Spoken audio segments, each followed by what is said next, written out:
Finais é tipo a cereja no bolo que todos esperamos em filmes. Mesmo que seja mais comum em franquias maiores, elas dão um aperitivo dos filmes futuros que virão e podem ser uma piscadinha descontraída para aqueles fãs mais entendidos que já estão ligados no material de origem. Dito isso, às vezes cenas pós-créditos podem ser removidas de última hora devido a razões de classificação, disputas de diretores ou até mesmo por não terem tido tempo de serem finalizadas a tempo do lançamento. Dos nossos super-heróis favoritos da Marvel e da DC a alguns dos nossos filmes de terror favoritos, esses pequenos tesouros não podem ser ignorados. Vamos revelar algumas dessas cenas pós-créditos deletadas e as implicações que elas teriam. Today is December 8th, and this is video proof of authenticity.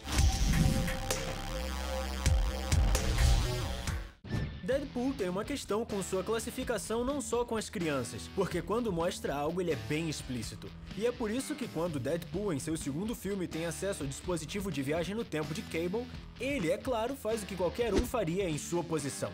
Salva sua namorada, remove X-Men Origins do cânone e, claro, mata uma versão infantil do líder genocida favorito de todos, Hitler. Essa é a versão do Senhor Bigode. Aí, não me olha assim, o YouTube vai desmonetizar a gente assim que eu mencionar o nome dele. Essa é uma pergunta antiga. Se você pudesse viajar no tempo, você viajaria de volta para ter certeza que ele e suas pinturas nunca veriam a luz do dia? Deadpool fez exatamente isso nesta cena de créditos finais deletada que foi removida dos lançamentos do cinema, mas depois foi exibida online e adicionada ao corte sem classificação do filme. Ele viaja ao passado para encontrar Hitler em uma ala infantil, mas em vez de se livrar da criança, ele se livra de sua fralda suja.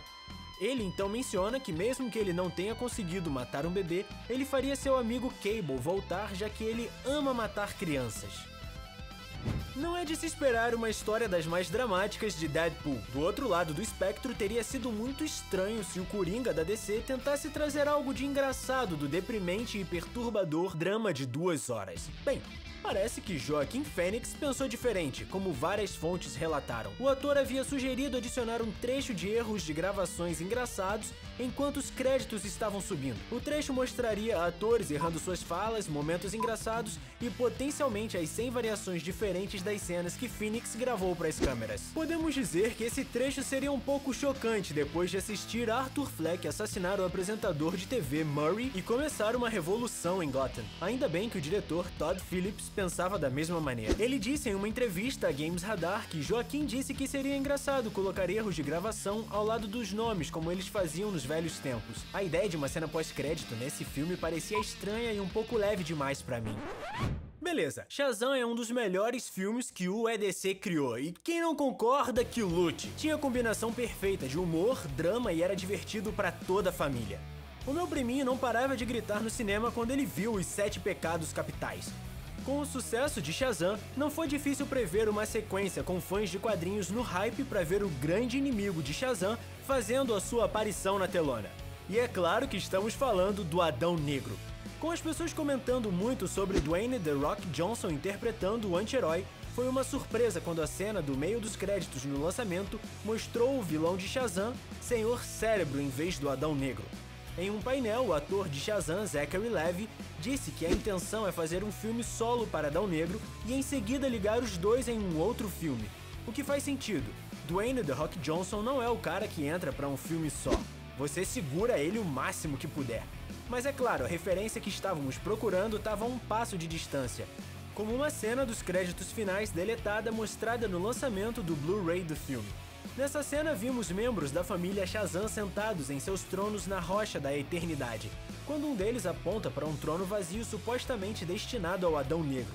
Embora não tenha aparecido no lançamento dos cinemas, essa cena deletada nos mostra que ele certamente está a caminho.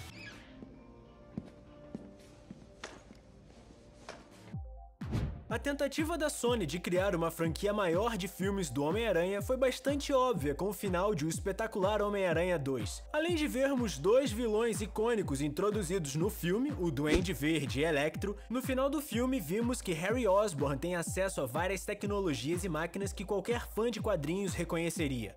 No entanto, houve uma cena excluída pós-crédito que nenhum de nós chegou a ver, só ouvimos notícias sobre ela. De acordo com os boatos, na cena original pós-crédito apareceria a cabeça do recém-falecido Norman Osborn criogenicamente congelado em um frasco. O homem nas sombras que vimos ao longo do filme se aproxima da cabeça e diz: Acorde, velho amigo. A cena de um Norman Osborn decapitado é um pouco perturbadora e isso poderia ter pesado na exclusão da cena. Isso sugeria que Norman Osborn poderia desempenhar um papel maior em filmes futuros, mas em vez disso, a Marvel entrou e levou o personagem. Então, nunca veremos o que a Sony havia planejado.